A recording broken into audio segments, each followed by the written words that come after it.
मैं इस समय रक्सौल के ब्लॉक रोड में और कुंदन श्रीवास्तव जी एक ऑफिस बनाए और वो ऑफिस फंड रेजिंग, ये एक अलग सा मुझे दिखाई दिया कि फंड रेजिंग, इधर क्राउड फंडिंग लिखा हुआ है और सब कुछ बाकी तो सब कुछ दिखाई दे रहा है, बट ये फंड रेजिंग का जो मामला है ये किस तरह से है और ये क्योंकि एक इंजीनियर और ये काम रक्सौल में, मुझे तो कुछ समझ में नहीं आ रहा और बाकी जो कुछ भी है वो इनके माध्यम से हम लोग समझेंगे कि इनके दिमाग में किस तरह का ये ख्याल कैसे आया है।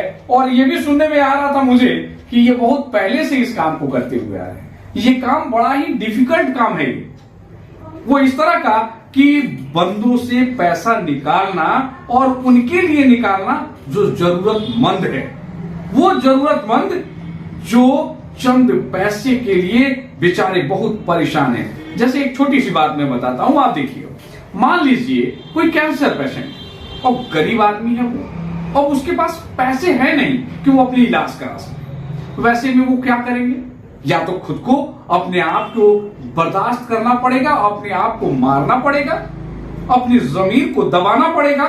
दूसरा है कि किसी की लड़की की शादी है, मान लीजिए किसी के घर में किसी की बेटी की शादी है, लेकिन उसके पास पर्याप्त पैसे का अभाव है, मजदूर है बेचारा, छोटे मोटे पैसे से अपना गुजारा करता है, लेकिन बेटी के शादी में वो चाहता है कि मैं कैसे भी करके अपनी बेटी की जिंदगी के लिए उस शादी में खुशहाली ला सकूं। तो ये फंड रेजिंग हो सकता है, ये भी एक बहुत बड़ा कॉज हो और इसके लिए पुलिस पार्टी से भी आएंगे, लेकिन उससे पहले मैं ये जरूर जानता हूं कि एक इंजीनियर है और वो पढ़ा लिखा इंजीनियर अपने समाज के लिए सब कुछ छोड़ के इस रक्सौल में आके, तो मैं बात करता हूं और समझता हूं कि कुंदन श्रीवास्तव जी के दिमाग में ये किस तरह से आया और क्या ये करना चाह रहे हैं, इसके माध्यम से क्या क्या लोगों को पहुंचाना चाह रहे हैं। कुंदन श्रीवास्तव जी, मुझे ये बताइए, ये क्या है, ये क्राउड फंडिंग और ये फंड रेजिंग, ये क्या है? सबसे पहले नमस्ते नवीन। देखिए, मैं आपको बताऊंगा कि मैं 2004 में आपको ले जाना चाहूंगा। 2004 में मेरा एक छोटा भाई था, अपना सगा भाई, उसका कैंसर से मृत्यु हो गया था। रीजन ये था कि वो कैंसर उसको लास्ट स्टेज में पता चला। ज़्यादातर कैंसर बीमारी में आप अक्सर सुनते होंगे कि वो लास्ट स्टेज में रिकॉग्नाइज होता है, आइडेंटिफाइड होता है। तो मेरे पापा थे उस समय, मेरे पापा उस समय काफी मेहनत किए, बनारस, BHU, एम्स, सभी जगह उसका इलाज हुआ, लेकिन 4 साल में नहीं बचा पाया मैं। तो उस समय मैं टीनेजर था, मतलब मैं अभी 10th का पेपर देकर मैं अभी थोड़ा सा समझदार हुआ था। तो मुझे हमेशा से कैंसर जो है ना दिमाग में मेरा रहता है कि कैंसर जो है गरीब नहीं, अमीरों को भी लाचार बना देता है। आपने बहुत अच्छी बात की है अभी इंट्रोडक्शन में।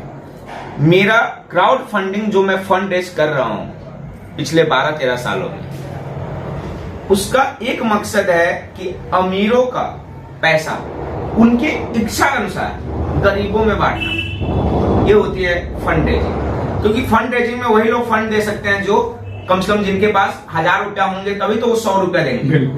जिसके पास 100 रुपया होगा वो दूसरे को तो नहीं दे सकता। मेरा मेन मकसद है जो मैं पहले इंडिया और इंटरनेशनल लेवल पे करता आया हूं। वैसे तो मेरे पास बहुत सारे एग्जाम्पल है, मैं अभी आपको लैपटॉप के माध्यम से दिखा सकता हूं, लेकिन मैं 2 एग्जाम्पल बोलूंगा जो मैंने रिसेंटली रक्सौल की धरती पे रक्सौल के वासियों के लिए किया है। उसमें एक सिप्पू कुमारी जी, जो एक महिला थी जो कैंसर से पीड़ित थी 4-5 सालों से, जो टुमरिया टोला निवासी है, जिनका अभी हाल में देहांत भी हो गया है। कैंसर से आप पता नहीं कितना क्योरिटी है, कितना बचा सकते हैं, लेकिन आपके घर में कोई कैंसर पीड़ित है तो आप उसके मरने के लिए तो नहीं छोड़ सकते हैं। इतना तो सबको ही जानता है, चाहे बीमारी कितना भी आक्रामक हो, जब तक जान रहता है तब तक इंसान उसको बचाने की कोशिश करता है। उस समय पैसे की जरूरत पड़ती है, पहला चीज जो मैं तुमरिया टोला निवासी सिप्पू कुमारी जी के लिए किया। दूसरा, अभी सागर रस्तोगी है जिसका पूरा किडनी फेलियर था, जिसका पूरा सिस्टम वो था, पूरा उसका पेट में वो ऑपरेशन करके उसको खाने के लिए डाइजेस्ट किया गया था। उसको डॉक्टर ने बोला था, ऑपरेशन सब सक्सेसफुल हुआ था, गांव के समाज और पंचायत के लोगों ने करवाया था, बट डॉक्टर ने बोला था इस बच्चे को डाइट जरूरी है, एक प्रॉपर डाइट। जैसे सुबह आप उठते हैं, फ्रूट्स लेते हैं, मिल्क लेते हैं, चिकन लेते हैं, जो उस तरह का प्रॉपर डाइट बनाया गया था, उसमें कम से कम 1500 रुपया डेली का खर्चा था। तो मुझे वहां के पंचायत के लोगों ने कांटेक्ट किया और उसका जो फादर था सागर रस्तोगी का, वो कुछ ऐसा इंसान था जो होता है ना लेबर क्लास इंसान, जो दारू उरू पीने में ज्यादा इन्वेस्ट करता हो पैसा और घर से चोरी कर लेता हो। तो इस बच्चे की प्रॉब्लम थी, तो मुझे अगल बगल के गांव के मुखिया और सरपंच लोगों ने मुझे कांटेक्ट किया था। ये 3 महीना पहले की बात है, 2.5 महीना। तो मैं उसके लिए फंड रेज कर रहा था, तो उसको मैं 20 दिनों में 1.25 लाख रुपया दिया, मतलब 1,05,000 रुपया दिया और 10-15 हजार रुपया मैंने अपने खुद से भी किए, कुछ अपने 2-4 दोस्तों को मिलकर मैं 5,000 रुपया दिया, कुछ लोगों ने किया, लेकिन ऑफिशियली 1,05,000 रुपया मैंने उसको फंड डोनेट किया। अब मेरा मानना है कि रक्सौल में, बहुत दुख के साथ मैं बोल रहा हूं कि रक्सौल में मेरे मिशन को कोई जल्दी समझ नहीं पा रहा है। रक्सौल में पता नहीं क्या है, दुनिया समझती है कि फंड रेजिंग क्या है और बुरे समय में किसी इंसान को मदद करना। अगर आपके पास 5,000 रुपया पॉकेट में है तो आप 50 रुपया दे देने से आपका पॉकेट से कोई पैसा खत्म नहीं हो जाएगा। तो मेरा वही माध्यम है, मैं चाहता हूं कि रक्सौल में ये ऑफिस खोलने का मेन जो मेरा उद्देश्य था कि मैं घर से काम नहीं कर सकता था।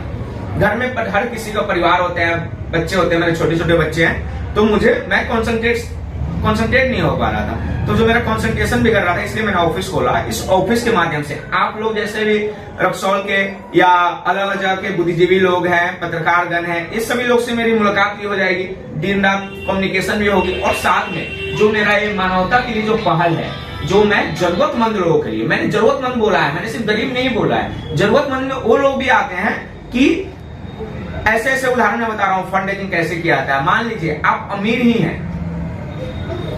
हैं, आप 2-4 गरीब की शादी करना चाह रहे हैं, सामुदायिक शादी होता है ना ऐसा कि 2-4 गरीब लड़कियों का एक बार शादी करवा दिए, नवीन गिरी ही करवाना चाह रहे हैं, वो फंड नहीं लिया। आपने आकर मुझसे बात किया कि ऐसे ऐसे बात है, वो सारे हमने वेरीफाई किया और उसका हमने फंड रेज किया, 5 लाख रुपया आ गए आपके माध्यम से, मेरे माध्यम से फंड आ गया, आपके माध्यम से शादी हो गई।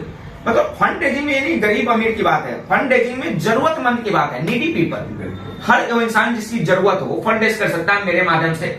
मेरा जो कांटेक्ट है, मैंने जो अलग अलग देशों में काम किया है, मेरे साथ जो मेरे कलीग हैं जो अलग अलग देशों में अलग अलग कंपनी में बड़े बड़े कंपनी में काम करते हैं, उनका भरोसा है। और रही बात मेरे जो फैन फॉलोइंग है, फॉलोअर्स है, मेरे ह्यूमन राइट्स एक्टिविज्म में जो लोग मुझे जानते हैं, वो लोग मुझे मदद करते हैं और माध्यम मैं रहूंगा। लेकिन मैं जिसके लिए फंड रेज करता हूँ उसके अकाउंट में डायरेक्ट जितना पैसा आता है, जैसे 45 शिपू कुमार जी के लिए आया था और 1,05,000 करीब यहाँ आया था, तो सारे फंड रेज डोनेट होते हैं, उनके अकाउंट में डायरेक्ट आता है पैसा, बस मैं माध्यम होता हूँ। और ऐसा ही मैं रक्सौल में एक सिस्टम, एक मूवमेंट मैं चलना चाहता हूँ कि गरीब अपने आप को ऐसे मुसीबत समय में अपने आप को अकेला ना समझे, वो मुझसे संपर्क करे और मैं उनको मदद करने वाले भगवान है, मैं तो एक माध्यम हूँ, मैं जितना हो सकता हूँ उनके लिए मदद करूंगा, जिसमें उनको कर्ज लेना नहीं पड़ेगा, ना कोई ब्याज देना पड़ेगा।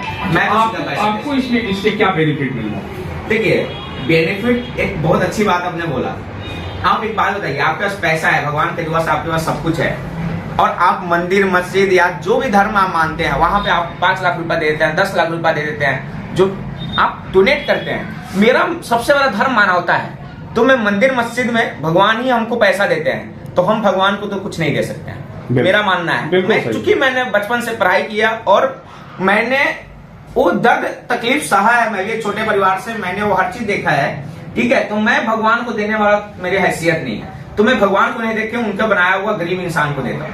तो मेरा मानना है इससे मुझे बहुत सुकून मिलती है, मुझे अच्छी चैन मिलती है, नींद मिलती है और दुआ मिलती है, जिसकी वजह से मैं जिंदा। मानवता के लिए आप कुछ करना चाहते हैं, अपने समाज के लिए कर रहा हूँ। मुझे आप लोगों को मैं बताना चाहूंगा कि मुझे भारत का शीर्ष बड़े बड़े पुरस्कार से नवाजा गया है। 2012 से 2022 है अभी वो, तो आप जब मैं 2020 में रक्सौल में आया, उससे पहले मेरा गूगल पे आप लोग सर्च करें, कुंदन श्रीवास्तव कौन है, उनकी प्रोफाइल क्या, उनको क्या क्या नेशनल अवार्ड्स मिले हैं, सब चीज है उसमें, तो बताने की जरूरत ही नहीं है कि अभी मैं ये चीज, मेरा एक संकल्प है, मतलब मेरा एक समर्पण है। और जो मानवता के लिए काम करके आप 2 आदमी को खुश करके और जाते हैं तो बहुत सुकून से नींद करता है। अब रही बात मेरा, तो मेरे लिए भी भगवान है, मैं भी एक बहुत ही हाईली एक्सपर्ट और एक्सपीरियंस्ड इंजीनियर हूं, तो मैं अच्छी तरह अपना पैसा थोड़ा बहुत कमा लेता हूं, जो भी है मेरा जॉब, ठीक है। लेकिन मेरा सारा समर्पण अब रक्सौल के समाज के लिए है और आगे भी जारी है। बातों पे चर्चाएं मैंने करी,